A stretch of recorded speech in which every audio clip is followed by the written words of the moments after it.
ባቡል ከይርን የመስራት ሐሳቡ እንዴት መጣ? እናንተም ብሎ በጎ አድራጎት ሰሪ ድሮኮ ከቤት አትወጡም ነበር ምን ነው ምናምን ብሎ በጣም በቃጣጥሎ ድጋሚ ሁላይን ጥያቄ ከጠየቀሽ ኤክስኪውዝ የለሽም ያለኝና አዝኜ ተመለስኩኝ። አንድ ቀን ግን እንደማረገው አቅ ነበር። ኮሮና ጊዜ ክቡር ጠቅላይ ሚኒስትር ዶክተር አብይ አህመድ መተው ነበርና እሳቸው እዚህ በመምጣታቸው ምን ተሰማሽ? በተከታታይ ዩኒፎርም ለብሰው ከበጣም ብዙ ወንዶች ጋር የሆነበት ገብተው ይመገባሉ። ዛሬም ነገም እና ተደጋጋሚ ሲሆን እኔ በጣም ገረመኝ።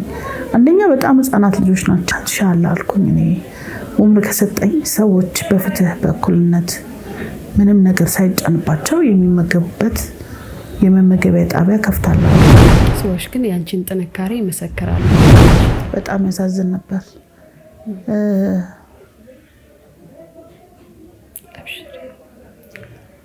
አብሽሪ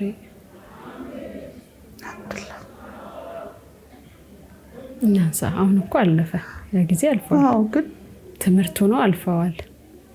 ብዙ እናቶች ቤታቸው ስንሄድ በጣም ይንጠለጠሉብን ነበር። ጥላችሁን አትሂዱ። አብሽሪ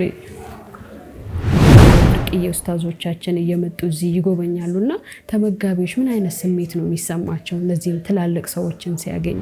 እዚህ ሰዓቸው ግርም ይለኛል። ጥሩ ንግግር ተናግረው ቢሆን ኑሮ እስካሁን ለምን ልባችን ላይ መጥፎ ነገር አስቀመጡ ብዬ ማስባቸውም አሉ። በተቃራኒ ቆሙ።